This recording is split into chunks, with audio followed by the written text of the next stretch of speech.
Bismillahirrahmanirrahim. Assalamualaikum warahmatullahi wabarakatuh. Selamat pagi mahasiswa sekalian. Pada hari ini kita akan melaksanakan kembali perkuliahan untuk materi yang baru sekaligus materi pamungkas atau materi akhir yang akan kita pelajari bersama-sama. Namun sebelumnya Ibu mengucapkan selamat menjalankan ibadah puasa bulan Ramadan. Semoga semua amalan ibadah yang kita kerjakan di bulan suci ini mendapatkan ridho dan mendapatkan pahala dari Allah Subhanahu wa Ta'ala. Amin. Baiklah mahasiswa sekalian, berikut adalah materi yang Ibu akan sharekan untuk kita pelajari bersama-sama hari ini.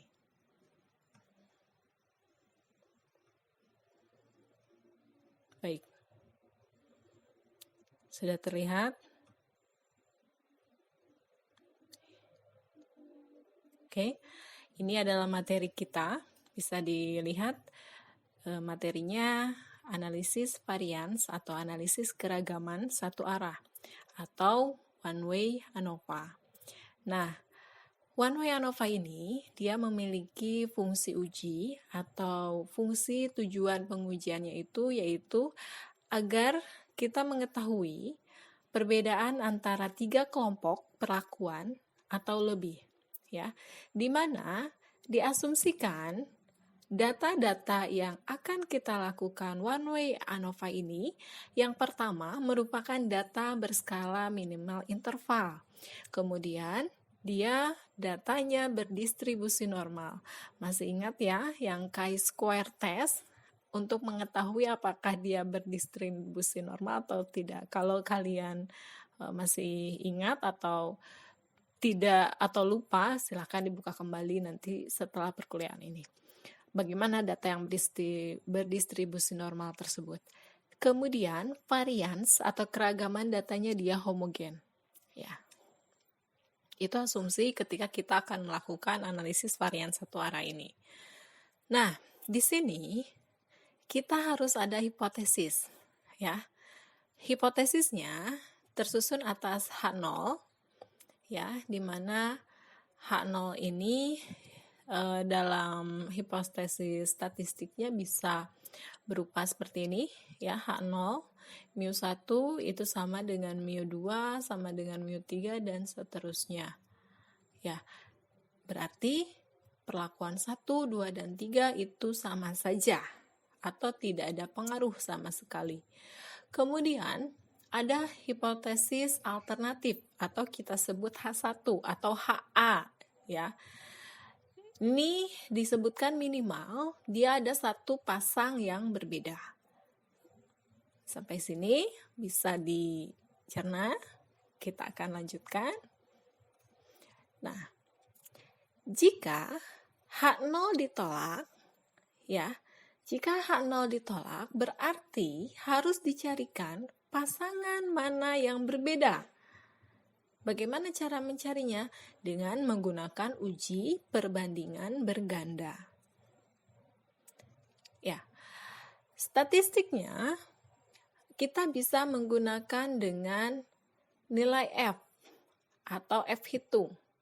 Ya, untuk mencari F hitung ini kita harus punya tabel. Nah, tabel tersebut selanjutnya dinamakan dengan tabel ANOVA. Tabel ANOVA kita gunakan atau kita buat itu gunanya untuk mempermudah perhitungan statistik uji yang tadi. Oke, kita akan lanjutkan. Nah, tabel ANOVA ini isinya, ya. Ada sumber variasi di mana isinya merupakan perlakuan, error, dan total. Kemudian derajat bebas untuk perlakuan. Derajat bebasnya adalah kelas dikurangi 1. Sedangkan untuk error, N jumlah data dikurangi K kelas. Ya. Untuk total, derajat bebasnya jumlah data dikurangikan 1. Lalu ada sum of square. Ya. Sum of square perlakuan disingkat dengan SSP. Sum of square error itu disingkat dengan SSE. Oke. Kemudian ada mean square, ya. Mean square perlakuan atau MSP itu nilainya A, di mana rumus A ini adalah sum of square perlakuan dibagi dengan kelas dikurangi 1. Sampai sini paham? Ya. Mean square error itu adalah nilai B. Untuk mencarikan nilai B, kita harus punya data sum of square error dibagikan jumlah data dikurangi kelas. Ya. Barulah nanti kita dapatkan F hitung. F hitung adalah nilai A atau mean square perlakuan dibagikan dengan nilai B atau mean square error. Ya. Nah, untuk total ada sum of square total namanya. SST kita singkat. Oke, ini adalah isi dari tabel ANOVA yang harus kita carikan nilai-nilai masing-masingnya. Ya. Analisis varian satu arah atau one way ANOVA ini itu adalah di mana K merupakan banyaknya kelompok atau perlakuan, N besar data, rumusnya adalah sigma, kelas I perlakuan 1 misalkan, N 1 atau N ke I. Oke, bentuk datanya kita gunakan misalkan ada 2 perlakuan. Ini ada perlakuan pertama ya, di mana X 1 sampai seterusnya, perlakuan kedua X 12 seterusnya. Kemudian ada K kelas ya. Ini kita lihat jika ada 2 perlakuan. Jika ada 3 berarti ada tambahan di sini. Kelompok 3 atau perlakuan 3. Nanti masing-masing datanya juga akan berbeda. Oke. Nah, kita harus carikan yang namanya faktor koreksi. Faktor koreksi memiliki rumus sigma X I C dikuadratkan dibagikan dengan N, besar data atau jumlah data. Sum of square total itu adalah sigma X kuadrat IC ya, dikurangi faktor koreksi. Beda ya rumusnya ya. Nah, sum of square perlakuan tadi SSP ya, rumusnya adalah ya 1, 1. Ada berapa perlakuan? Kalau perlakuannya ada 2, cukup sigma N1 I1 X I1 dikuadratkan, ditambahkan, dibagi N1, tambahkan sigma N2 I2, maaf ya ini harusnya 2, X I2 baru dikuadratkan dibagi N2. Lalu kurangi faktor koreksi. Ya.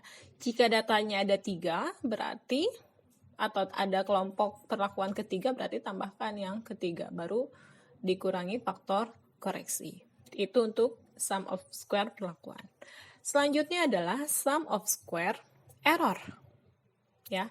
Sum of square error itu rumusnya adalah SST atau sum of square total dikurangi sum of square perlakuan. Ya, ini adalah rumusan untuk mengisi tabel ANOVA tadi. Nah, kemudian kita tarik keputusan ya, di mana H0 itu ditolak pada tingkat signifikansi jika F hitung lebih besar dari F tabel. Ya, di mana F tabel itu adalah FA V1 V2 atau kita jabarkan FA V1 V2 adalah tabel F dengan derajat bebas V1 derajat bebas perlakuan K kelas kurangi 1. V2 adalah derajat bebas sisa. N besar data dikurangi kelas. Ya. Minggu yang lalu sudah ada kelompok yang mencari mengenai UJF. Ya, patokannya dari situ. Oke, kita lanjutkan. Uji variansi. Ya. Tadi ada beberapa asumsi. Ya, ada 3 asumsi. Kemudian, untuk melakukan uji ini, salah satu asumsi lain yang harus dipenuhi adalah varians datanya dia homogen. Ya. Bagaimana kita tahu data dia itu homogen ataukah heterogen? Maka terlebih dahulu lakukanlah uji Bartlett atau uji variansi. Ya. Untuk apa uji Bartlett itu? Tadi, untuk mengetahui kondisi dari varians data. Apakah dia merupakan varians data yang homogen ataukah dia merupakan varians data yang heterogen? Ya, di mana kita tahu kalau homogen dia sama, berarti masuk ke hipotesis H0, dia varians datanya harus homogen, karena sama. Mu1 sama dengan Mu2, sama dengan Mu3, dan seterusnya. Sedangkan hipotesis alternatif atau H1 merupakan varians data yang heterogen, atau bisa berbeda, atau mungkin 1-2 perlakuan berbeda, sisanya sama, dan lain sebagainya. Ya, ini untuk uji Bartlett. Bagaimana cara mencarinya? Kita bisa menggunakan X kuadrat. Ya, X kuadrat atau uji X kuadrat sama dengan rumusnya 2,3026 kerawal N kurangi K log S kuadrat kurangi sigma kelas I perlakuan 1 N I min 1 log SI kuadrat dibagi dengan faktor koreksi. Ini adalah statistik uji untuk pengujian atau uji Bartlett. Ya. Nah, kita jabarkan. N ini adalah banyaknya data pada kelompok atau perlakuan ke I. SI kuadrat adalah varians data pada kelompok atau perlakuan ke I. N merupakan jumlah seluruh data. Rumusnya adalah sigma K I sama dengan 1 NI. S kuadrat merupakan MSE atau mean square error dari tabel ANOVA satu arah yang tadi di awal.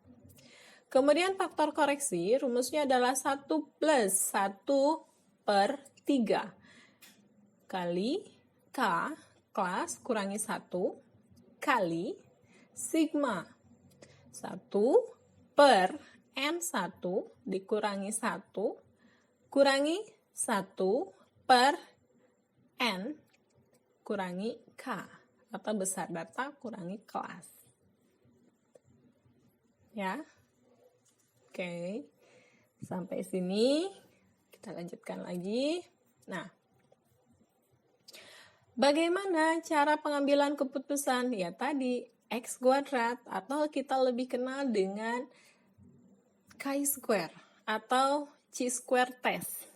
Ya, digunakanlah tabel chi-square atau chi-square dengan derajat bebas dan tingkat signifikansi yang akan kita lakukan H0 atau tolak H0 jika nilai X kuadrat atau X hitung kuadrat lebih besar dari X kuadrat tabel. Ya, masih ingat pengujian dari chi-square test-nya? Kalau masih ingat, alhamdulillah. Kalau sudah lupa, bisa dilihat lagi. Oke. Contoh kasus, kita ingin melihat perbedaan kadar hemoglobin dari 3 kelompok atau 3 perlakuan responden dengan kondisi sebagai berikut. Kelompok yang pertama adalah mereka yang memperoleh suplemen Fe atau besi. Ya. Kelompok yang kedua merupakan mereka yang memperoleh suplemen besi tambah atau dan vitamin B1. Kemudian Kelompok 3 merupakan kelompok yang tidak memperoleh suplemen. Ya.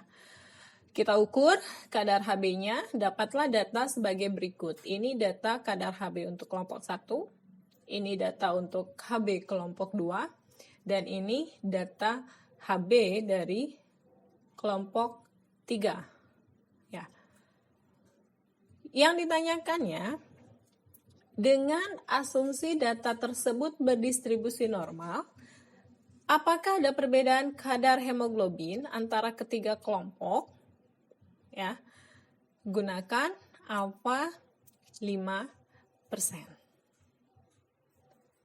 Bisa dipahami? Jadi contohnya itu kita punya 3 kelompok yang masing-masing kelompok itu mendapatkan perlakuan, di mana kelompok 1 mereka memperoleh suplemen besi. Kelompok 2 dia suplemen besi dan B1 vitamin, ya. Kemudian kelompok 3 dia tidak memperoleh suplemen apapun, gitu ya. Datanya berdistribusi normal, kadar Hb. Apakah ada perbedaan kadar Hb antara ketiga kelompok tersebut? Kemudian, bagaimana cara kita menyelesaikannya? Yang pertama adalah kita buatkan hipotesisnya, ya, atau ajukan hipotesisnya. H0 atau hipotesis awal, hipotesis 0 itu adalah mu0 sama dengan mu2 sama dengan mu3. H1-nya minimal ada satu pasang mu yang berbeda dari kelompok tersebut. Ya. Beda antara H0 dengan H1. Berarti kalau H0 dari ketiga perlakuan atau kelompok tersebut mereka sama saja. Tidak ada bedanya. Sedangkan hipotesis alternatif dia minta minimal satu ada pasang mu yang berbeda, ya. Atau lebih spesifiknya adalah H0 tidak ada perbedaan sama sekali kadar Hb untuk 3 kelompok tersebut. Hipotesis alternatifnya adalah ada perbedaan kadar hemoglobin minimal satu pasang untuk ketiga kelompok tersebut. Sampai sini bisa dipahami? Insya Allah mudah-mudahan paham. Kita lanjutkan. Dari data tersebut kita lihat. Ini untuk jumlah datanya, ya sudah ada. Ini untuk kelompok 1 83,7, kelompok 2 96,3, kelompok 3 65,1 dengan jumlah keseluruhan 245,1. Nah, kita carikan SST. Ya. Namun sebelumnya untuk mencari SST kita perlu FK atau faktor koreksi.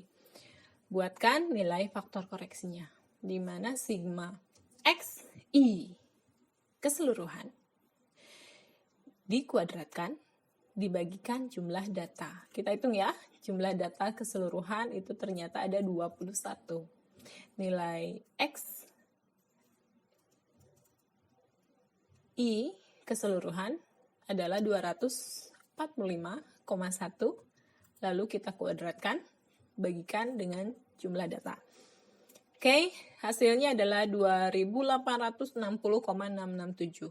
Maka diperolehlah sum of square totalnya sebesar 7,743. Ya. Sampai sini mudah-mudahan paham. Kemudian SSP-nya masukkan data masing-masing perlakuan yang tadi, ya, jumlah datanya dibagikan jumlah besar datanya dibagikan dengan jumlah datanya masing-masing kelompok, lalu dikurangikan faktor koreksi. Maka diperolehlah sum of square perlakuan sebesar 5,692.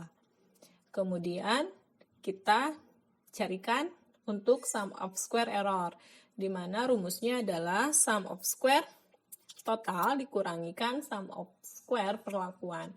Jadi yang tadi nilai di awal 7,743 itu dikurangikan dengan SSP 5,692. Maka untuk sum of square errornya adalah sebesar 2,051. Ya. Oke. Masukkan ke dalam tabel ANOVA. Ya. Masukkan ininya ya, DB-nya tadi berapa? untuk perlakuan. Kelompok kurangi 1. K min 1. Kelompoknya ada 3, kurangi 1, maka dia 2 di sini. Ya. Kemudian, sum of square perlakuan, masukkan juga. Sum of square error, masukkan juga. Ya, MSP, masukkan. MSE, lalu totalnya, ya, total yang ini, derajat bebas yang sisa tadi juga ada rumusnya ya. Totalnya 20 dia, kemudian sum of square totalnya, tadi sudah ada jumlahnya ada 7,743, lalu setelah data ini lengkap, barulah kita dapatkan F hitung, di mana F hitung ini adalah, tadi nilai A dibagikan nilai B. Setelah dibagikan, ternyata hasilnya adalah 24,965. Oke, untuk F hitung. Kemudian, dengan menggunakan alfa 5%, maka dapat disimpulkan, kita lihat F tabel. Di mana F tabelnya itu, tadi ya, derajat bebas 2, sisa 18, 2, 18 dengan signifikansi 5%, alfa 5%, maka di tabelnya itu, boleh dicek nanti ya, ada di posisi atau nilai 3,55 untuk F tabelnya. Oke, artinya nilai F hitung itu dia lebih besar dari F tabel. Maka H0 ditolak. Berarti ada perbedaan. Ya. Ada perbedaan kadar hemoglobin minimal 1 pasang mu. Oke, sampai sini mudah-mudahan paham ya. Nah, kemudian setelah kita dapatkan F hitung, kita lakukanlah uji variansi. Ya, uji variansi ini adalah untuk melihat apakah dia datanya homogen atau heterogen. Kita lihat H0, untuk H0 dia datanya homogen, dalam artian sama semuanya. Kalau H1 variansi datanya dia heterogen.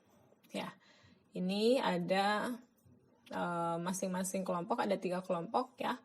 SI kuadratnya untuk kelompok 1 0,149, kelompok 2 0,077, kelompok 3 0,123. Nah, bagaimana cara mencarinya? Tadi rumusnya di awal sudah Ibu berikan ya, tinggal dibuka lagi atau dilihat kembali. Silahkan masukkan rumusnya ya. Yang tadi sigma n I kurangi 1 log SI kuadrat ya. Ini ya. Ini dari mana? Ini dari jumlah data ya. Data kelompok 1 itu ada 7. Data kelompok 2 itu ada 8. Data kelompok 3 itu ada 6. Paham? Kita lanjutkan masing-masing kelompok masukkan log SI kuadratnya. Untuk kelompok pertama, ini untuk kelompok kedua, yang tadi 0,77 dan kelompok ketiga 0,123. Ya, kemudian tambahkan. Hasilnya adalah minus 17,3059 dengan faktor koreksi 1,07566. Ya. Ujikan di chi-square-nya. Ujikan di chi-square-nya. Ini rumus bakunya kita masukkan. Dari jumlah data N 21 itu kurangi 3 log S kuadrat yang tadi 0,114 ya. Kurangikan dengan hasil ini minus 17,3059 bagikan dengan 1 faktor koreksi yang tadi 1,07566, maka didapatlah X kuadratnya sebesar 0,7068 ya. Maka dengan menggunakan taraf alfa 5% untuk X kuadrat hitung dia besarnya 0,7068 dan X kuadrat tabel ya dengan derajat bebasnya sudah diketahui 2 karena kelompoknya ada 3.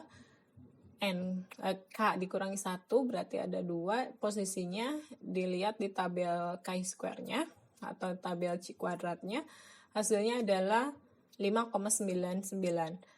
Nah, karena X kuadrat hitung dia nilainya lebih kecil dari X kuadrat tabel, artinya H0 diterima.